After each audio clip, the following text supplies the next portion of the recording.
Chapter 9. Persistence, the sustained effort necessary to induce faith. The eighth step toward riches. Persistence is an essential factor in the procedure of transmuting desire into its monetary equivalent. The basis of persistence is the power of will. Willpower and desire, when properly combined, make an irresistible pair. Men who accumulate great fortunes are generally known as cold-blooded and sometimes ruthless. Often they are misunderstood. What they have is willpower, which they mix with persistence and place back of their desires to ensure the attainment of their objectives. Henry Ford has been generally misunderstood to be ruthless and cold-blooded. This misconception grew out of Ford's habit of following through in all of his plans with persistence. The majority of people are ready to throw their aims and purposes overboard and give up at the first sign of opposition or misfortune. A few carry on, despite all opposition, until they attain their goal. These few are the Fords, Carnegies, Rockefellers, and Edisons. There may be no heroic connotation to the word persistence, but the quality is to the character of man what carbon is to steel. The building of a fortune generally involves the application of the entire 13 factors of this philosophy. These principles must be understood. They must be applied with persistence by all who accumulate money. If you are following this book with the intention of applying the knowledge it contains, your first test is to your persistence. Your first test as to your persistence will come when you begin to follow the 6 steps described in the second chapter. Unless you are one of the 2 out of every 100 who already have a definite goal at which you are aiming and a definite plan for its attainment, you may read the instructions and then pass on with your daily routine and never comply with those instructions. The author is checking you up at this point because lack of persistence is one of the major causes of failure. Moreover, experience with thousands of people has proved that lack of persistence is a weakness common to the majority of men. It is a weakness which may be overcome by effort. The ease with which lack of persistence may be conquered will depend entirely upon the intensity of one's desire. The starting point of all achievement is desire. Keep this constantly in mind. Weak desires bring weak results, just as a small amount of fire makes a small amount of heat. If you find yourself lacking in persistence, this weakness may be remedied by building a stronger fire under your desires. Continue to read through to the end, then go back to Chapter 2 and start immediately to carry out the instructions given in connection with the 6 steps. The eagerness with which you follow these instructions will indicate clearly how much or how little you really desire to accumulate money. If you find that you are indifferent, you may be sure that you have not yet acquired the money consciousness, which you must possess before you can be sure of accumulating a fortune. Fortunes gravitate to men whose minds have been prepared to attract them, just as surely as water gravitates to the ocean. In this book may be found all the stimuli necessary to attune any normal mind to the vibrations which will attract the object of one's desires. If you find you're weak in persistence, center your attention upon the instructions contained in the chapter on power. Surround yourself with a mastermind group, and through the cooperative efforts of the members of this group, you can develop persistence. You will find additional instructions for the development of persistence in the chapters on autosuggestion and on the subconscious mind. Follow the instructions outlined in these chapters until your habit nature hands over to your subconscious mind a clear picture of the object of your desire. From that point on, you will not be handicapped by a lack of persistence. Your subconscious mind works continuously while you're awake and while you're asleep. Spasmodic or occasional effort to apply the rules will be of no value to you. To get results, you must apply all of the rules until their application becomes a fixed habit with you. In no other way can you develop the necessary money consciousness. Poverty is attracted to the one whose mind is favorable to it, as money is attracted to him whose mind has been deliberately prepared to attract it, and through the same laws. Poverty consciousness will voluntarily seize the mind which is not occupied with the money consciousness. A poverty consciousness develops without conscious application of habits favorable to it. The money consciousness must be created to order, unless one is born with such a consciousness. Catch the full significance of the statements in the preceding paragraph, and you will understand the importance of persistence in the accumulation of a fortune. Without persistence, you'll be defeated, even before you start. With persistence, you will win. If you have ever experienced a nightmare, you'll realize the value of persistence. You're lying in bed, half awake, with a feeling that you're about to smother. You're unable to turn over or to move a muscle. You realize that you must begin to regain control over your muscles. Through persistent effort of willpower, you finally manage to move the fingers of one hand. By continuing to move your fingers, you extend your control to the muscles of one arm until you can lift it. Then you gain control of the other arm in the same manner. You finally gain control over the muscles of one leg and then extend it to the other leg. Then, with one supreme effort of will, you regain complete control over your muscular system and snap out of your nightmare. The trick has been turned step by step. You may find it necessary to snap out of your mental inertia through a similar procedure, moving slowly at first, then increasing your speed until you gain complete control over your will. Be persistent no matter how slowly you may at first have to move. With persistence will come success. If you select your mastermind group with care, you'll have in it at least one person who will aid you in the development of persistence. Some men who have accumulated great fortunes did so because of necessity. They developed the habit of persistence because they were so closely driven by circumstances that they had to become persistent. There's no substitute for persistence. It cannot be supplanted by any other quality. Remember this, and it will hearten you in the beginning when the going may seem difficult and slow. Those who have cultivated the habit of persistence seem to enjoy insurance against failure. No matter how many times they're defeated, they finally arrive up toward the top of the ladder. Sometimes it appears that there is a hidden guide whose duty is to test men through all sorts of discouraging experiences.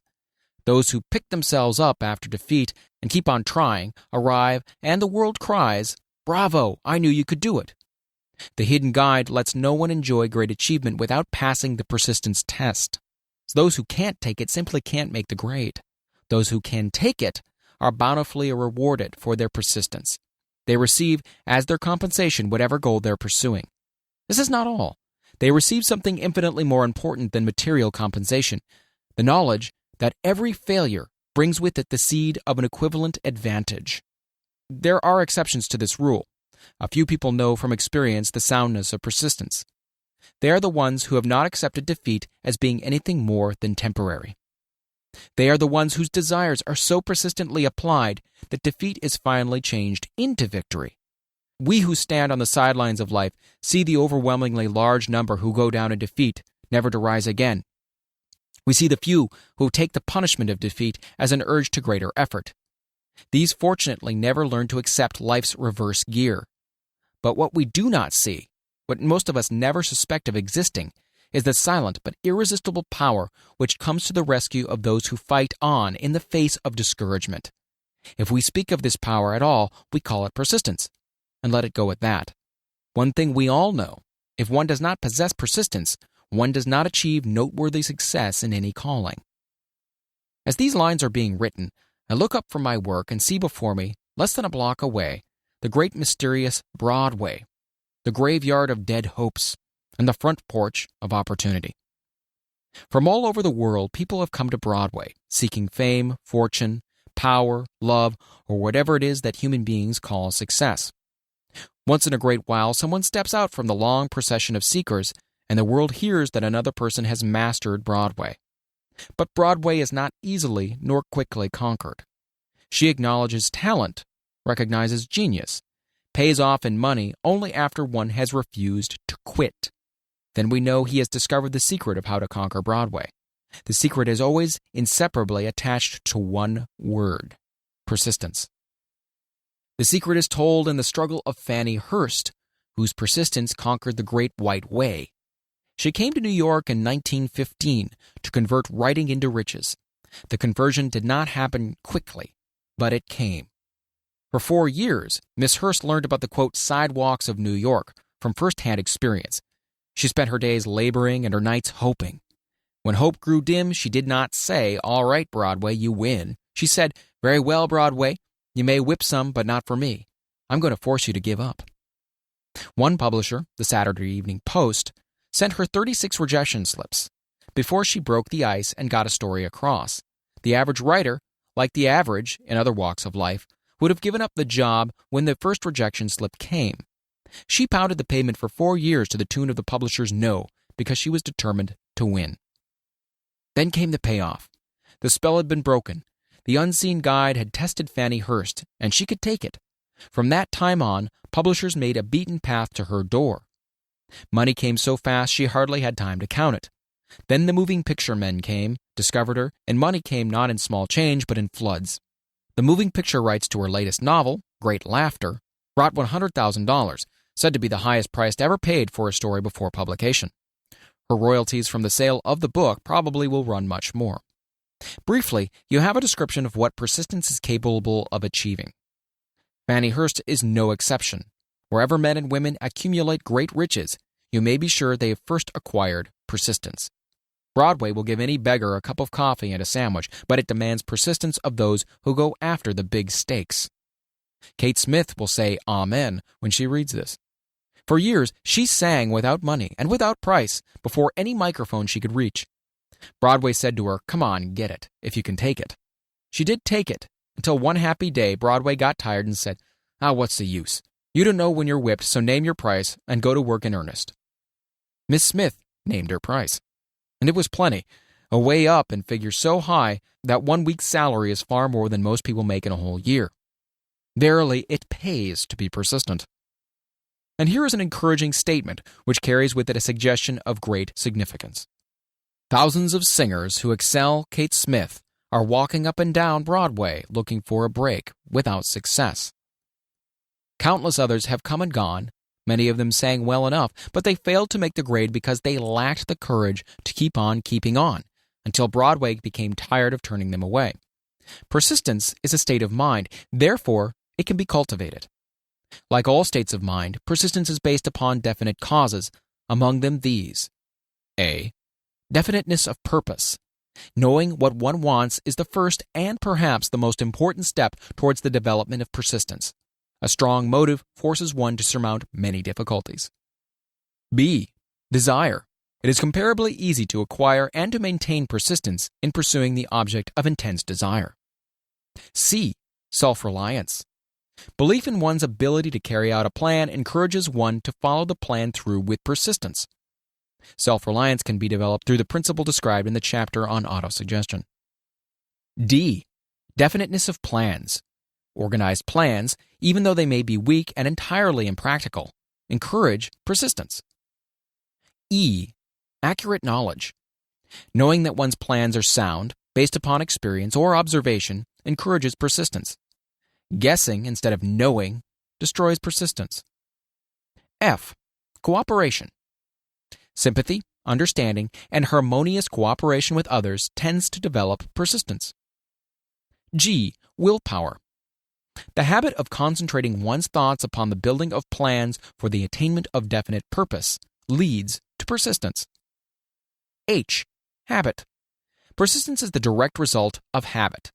The mind absorbs and becomes a part of the daily experiences upon which it feeds. Fear, the worst of all enemies, can be effectively cured by forced repetition of courage. Everyone who has seen active service in a war knows this.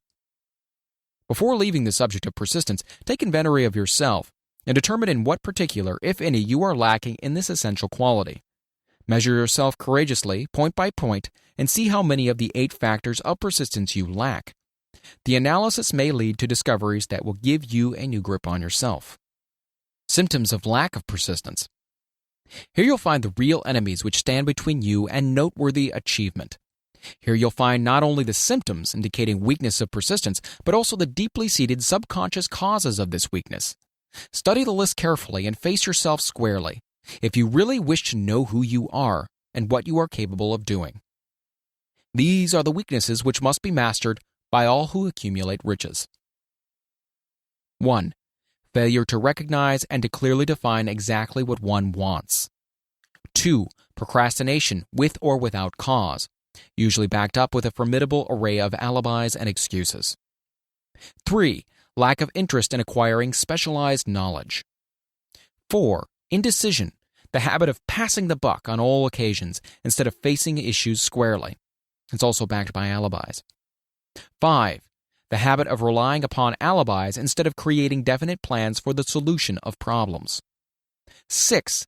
Self-satisfaction, There is but little remedy for this affliction and no hope for those who suffer from it. 7. Indifference, usually reflected in one's readiness to compromise on all occasions rather than meet opposition and fight it. 8. The habit of blaming others for one's mistakes and accepting unfavorable circumstances as being unavoidable. 9. Weakness of desire, due to neglect in the choice of motives that impel action. 10. Willingness, even eagerness, to quit at the first sign of defeat, based upon one or more of the 6 basic fears. 11. Lack of organized plans, placed in writing where they may be analyzed. 12. The habit of neglecting to move on ideas or to grasp opportunity when it presents itself. 13. Wishing instead of willing. 14. The habit of compromising with poverty instead of aiming at riches, generally absence of ambition to be, to do, and to own. 15. Searching for all the shortcuts to riches, trying to get without giving, a fair equivalent. Usually reflected in the habit of gambling, endeavoring to drive sharp bargains. 16. Fear of criticism, failure to create plans and to put them into action because of what other people will think, do, or say. This enemy belongs at the head of the list because it generally exists in one's subconscious mind, where its presence is not easily recognized. See the 6 basic fears in a later chapter. Let us examine some of the symptoms of the fear of criticism. The majority of people permit relatives, friends, and the public at large to so influence them that they cannot live their own lives because they fear criticism. Huge numbers of people make mistakes in marriage, stand by the bargain, and go through life miserable and unhappy because they fear criticism, which may follow if they correct the mistake. Anyone who has submitted to this form of fear knows the irreparable damage it does by destroying ambition, self-reliance, and the desire to achieve. Millions of people neglect to acquire belated educations after having left school because they fear criticism. Countless numbers of men and women, both young and old, permit relatives to wreck their lives in the name of duty because they fear criticism. Duty does not require any person to submit to the destruction of his personal ambitions and the right to live his own life in his own way. People refuse to take chances in business because they fear the criticism which may follow if they fail. The fear of criticism in such cases is stronger than the desire for success. Too many people refuse to set high goals for themselves or even neglect selecting a career because they fear the criticism of relatives and friends, quote-unquote, who may say, "Don't aim so high. People think you're crazy."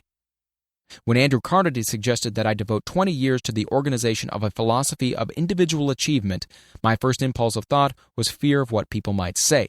The suggestion set up a goal for me, far out of proportion to any I had ever conceived. As quick as a flash, my mind began to create alibis and excuses, all of them traceable to the inherent fear of criticism. Something inside of me said, "You can't do it. The job is too big and requires too much time. What will your relatives think of you? How you will earn a living? No one has ever organized a philosophy of success. What right have you to believe you can do it? Who are you, anyway, to aim so high? Remember your humble birth. What do you know about philosophy? People will think you're crazy," and they did. Why hasn't some other person done this before now? These and many other questions flashed into my mind and demanded attention.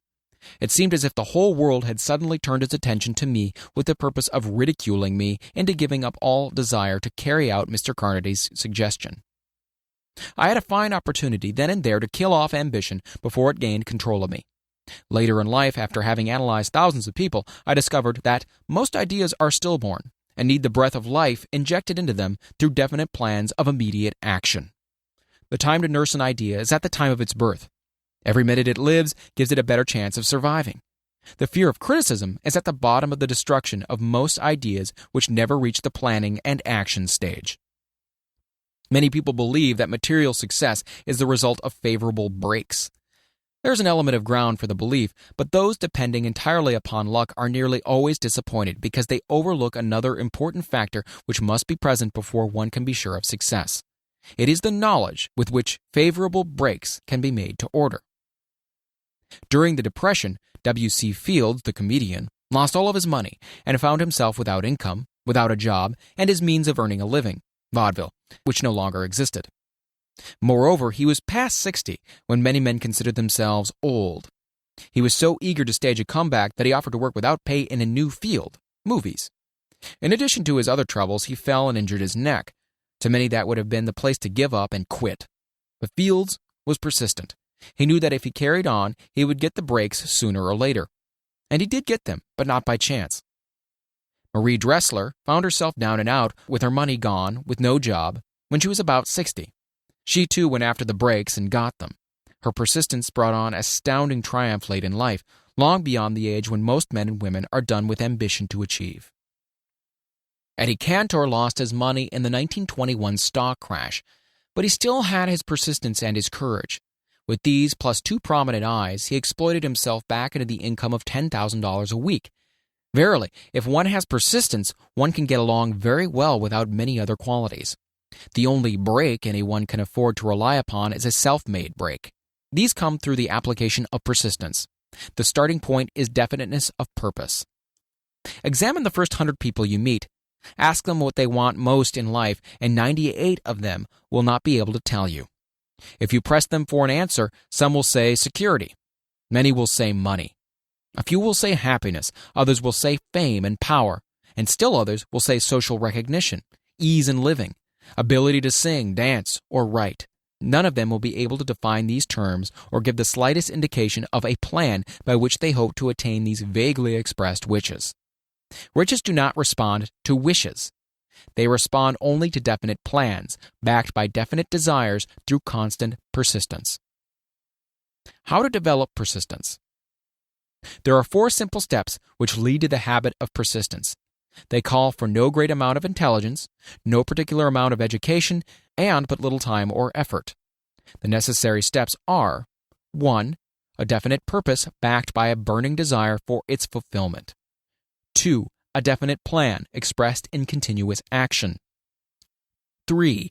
A mind closed tightly against all negative and discouraging influence, including negative suggestions of relatives, friends, and acquaintances. 4. A friendly alliance with one or more persons who will encourage one to follow through with both plan and purpose. These 4 steps are essential for success in all walks of life. The entire purpose of the 13 principles of this philosophy is to enable one to take these 4 steps as a matter of habit. These are the steps by which one may control one's economic destiny. They are the steps that lead to freedom and independence of thought. They are the steps that lead to riches in small or great quantities. They lead the way to power, fame, and worldly recognition. They are the 4 steps which guarantee favorable breaks. They are the steps that convert dreams into physical realities. They lead also to the mastery of fear, discouragement, indifference. There is a magnificent reward for all who learn to take these 4 steps. It is the privilege of writing one's own ticket and of making life yield whatever price is asked. I have no way of knowing the facts, but I venture to conjecture that Mrs. Wallace Simpson's great love for a man was not accidental, nor the result of favorable breaks alone. There was a burning desire and careful searching at every step of the way. Her first duty was to love. What is the greatest thing on earth? The master called it love, not man, made rules. Criticism, bitterness, slander, or political marriages. But love. The master called it love, not man-made rules, criticism, bitterness, slander, or political marriages, but love. She knew what she wanted, not after she met the Prince of Wales, but long before that. Twice when she had failed to find it, she had the courage to continue her search. To thine own self be true, and it must follow, as the night the day, thou canst not be false to any man. Her rise from obscurity was of the slow, progressive, persistent order, but it was sure.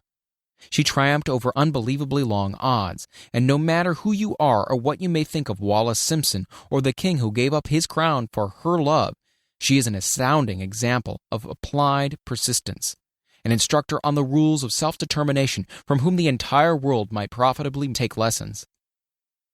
When you think of Wallace Simpson, think of one who knew what she wanted and shook the greatest empire on earth to get it. Women who complain that this is a man's world, that women do not have an equal chance to win, owe it to themselves to study carefully the life of this unusual woman, who, at an age which most women consider old, captured the affection of the most desirable bachelor in the entire world. And what of King Edward? What lesson may we learn from his part in the world's greatest drama of recent times? Did he pay too high a price for the affection of the woman of his choice? Surely no one but he can give the correct answer. The rest of us can only conjecture. This much we know: the king came into the world without his own consent. He was born to great riches without requesting them. He was persistently sought in marriage. Politicians and statesmen throughout Europe tossed dowagers and princesses at his feet. Because he was the firstborn of his parents, he inherited a crown, which he did not seek and perhaps did not desire. For more than 40 years he was not a free agent, could not live his life in his own way, but had little privacy, and finally assumed duties inflicted upon him when he ascended the throne. Some will say, with all these blessings, King Edward should have found peace of mind, contentment, and joy of living.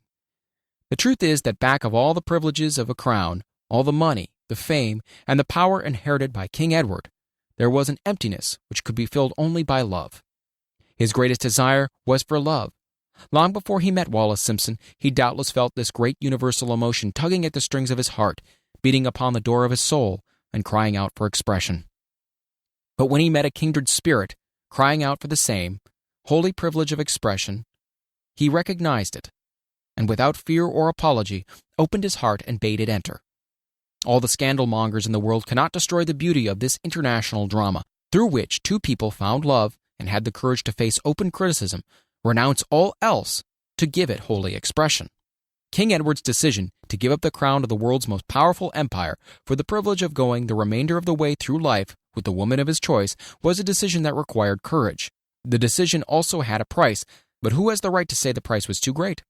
Surely not he who said, "He among you who is without sin, let him cast the first stone." As a suggestion to any evil-minded person who chooses to find fault with the Duke of Windsor because his desire was for love, and for openly declaring his love for Wallace Simpson, and giving up his throne for her, let it be remembered that the open declaration was not essential. He could have followed the custom of clandestine liaison which has prevailed in Europe for centuries, without giving up either his throne or the woman of his choice, and there would have been no complaint from either church or laity. But this unusual man was built of sterner stuff. His love was clean, it was deep and sincere. It represented one thing which above all else he truly desired. Therefore, he took what he wanted and paid the price demanded. If Europe had been blessed with more rulers with the human heart and the traits of honesty of ex-King Edward for the past century, that unfortunate hemisphere, now seething with greed, hate, lust, political connivance, and threats of war, would have a different and a better story to tell, a story of which love and not hate would rule. In the words of Stuart Austin Weir, we raise our cup and drink this toast to ex-King Edward and Wallace Simpson. Blessed is the man who has come to know that our muted thoughts are our sweetest thoughts. Blessed is the man who, from the blackest depths, can see the luminous figure of love, and seeing, sing, and singing say, "Sweeter far than uttered lays are the thoughts I have of you." In these words would we pay tribute to the people who, more than all others of modern times, have been the victims of criticism and the recipients of abuse, because they found life's greatest treasure and claimed it. Mrs. Simpson read and approved this analysis. Most of the world will applaud the Duke of Windsor and Wallace Simpson because of their persistence in searching until they found life's greatest reward. All of us can profit by following their example in our own search for which we demand of life. What mystical power gives to men of persistence the capacity to master difficulties? Does the quality of persistence set up in one's mind some form of spiritual, mental, or chemical activity which gives one access to supernatural forces? Does infinite intelligence throw itself on the side of the person who still fights on after the battle has been lost, with the whole world on the opposing side? These and many other similar questions have arisen in my mind as I observed men like Henry Ford, who started at scratch and built an industrial empire of huge proportions, with little else in the way of a beginning but persistence. Or Thomas Edison, who, with less than 3 months of schooling, became the world's leading inventor and converted persistence into the talking machine, the moving picture machine, and the incandescent light, to say nothing of 100 or other useful inventions. I had the happy privilege of analyzing both Mr. Edison and Mr. Ford year by year over a long period of years, and therefore the opportunity to study them at close range. So I speak from actual knowledge when I say I find no quality save persistence in either of them that even remotely suggested the major source of their stupendous achievements. As one makes an impartial study of the prophets, philosophers, miracle men, and religious leaders of the past, one is drawn to the inevitable conclusion that persistence, concentration of effort, and definiteness of purpose were the major sources of their achievements. Consider, for example, the strange and fascinating story of Muhammad. Analyze his life, compare him with the men of achievement in his modern age of industry and finance, and observe how they have one outstanding trait in common: persistence. If you are keenly interested in studying the strange power which gives potency to persistence, read a biography of Muhammad, especially the one by Asad Bey. This brief review of that book by Thomas Sugro in the Herald Tribune will provide a preview of the rare treat in store for those who take the time to read the entire story of one of the most astounding examples of the power of persistence known to civilization. The Last Great Prophet, reviewed by Thomas Sugro. Muhammad was a prophet, but he never performed a miracle. He was not a mystic. He had no formal schooling. He did not begin his mission until he was 40. When he announced that he was the messenger of God bringing word of the true religion, he was ridiculed and labeled a lunatic. Children tripped him and women threw filth upon him. He was banished from his native city, Mecca, and his followers were stripped of all their worldly goods and sent into the desert after him. When he had been preaching 10 years, he had nothing to show for it but banishment, poverty, and ridicule. Yet before another 10 years had passed, he was a dictator of all Arabia, ruler of Mecca, and the head of a new world religion which was to sweep to the Danube and the Pyrenees before exhausting the impetus he gave it. That impetus was threefold: the power of words, the efficacy of prayer, and man's kinship with God. His career never made sense. Muhammad was born to impoverished members of a leading family of Mecca. Because Mecca, the crossroads of the world, home of the magic stone called the Kaaba, great city of trade and the center of trade routes, was unsanitary, its children were sent to be raised in the desert by Bedouins. Muhammad was thus nurtured, drawing strength and health from the milk of nomad, vicarious mothers. He tended sheep and soon hired out to a rich widow as leader of her caravans. He traveled to all parts of the Eastern world, talked with many men of diverse beliefs, and observed the decline of Christianity into warring sects. When he was 28, Khadijah, the widow, looked upon him with favor and married him. Her father would have objected to such a marriage, so she got him drunk and held him up while he gave paternal blessing. For the next 12 years, Muhammad lived as a rich and respected and very shrewd trader. Then he took to wandering in the desert, and one day he returned with the first verse of the Quran and told Khadijah that the archangel Gabriel had appeared to him and said he was the messenger of God. The Quran, the revealed word of God, was the closest thing to a miracle in Muhammad's life. He had not been a poet, he had no gift of words. Yet the verses of the Quran, as he received them and recited them to the faithful, were better than any verses which the professional poets of the tribes could produce. This to the Arabs was a miracle. To them the gift of words was the greatest gift. The poet was all wonderful. In addition, the Quran said that all men were equal before God, that the world should be a democratic state, Islam. It was this political heresy, plus Muhammad's desire to destroy all the 360 idols in the courtyard of the Kaaba, which brought about his banishment. The idols brought the desert tribes to Mecca, and that meant trade. So the businessmen of Mecca, the capitalists, of which he had been one, set upon Muhammad. Then he retreated to the desert and demanded sovereignty over the world. The rise of Islam began. Out of the desert came a flame which would not be extinguished, a democratic army fighting as a unit and prepared to die without wincing. Muhammad had invited the Jews and Christians to join him, for he was not building a new religion. He was calling all who believed in one God to join in one single faith. If the Jews and Christians had accepted his invitation, Islam would have conquered the world. They didn't. They would not even accept Muhammad's innovation of humane warfare. When the armies of the Prophet entered Jerusalem, not a single person was killed because of his faith. When the Crusaders entered the city centuries later, not a Muslim man, woman, or child was spared. But the Christians did accept one Muslim idea: the place of learning, the university.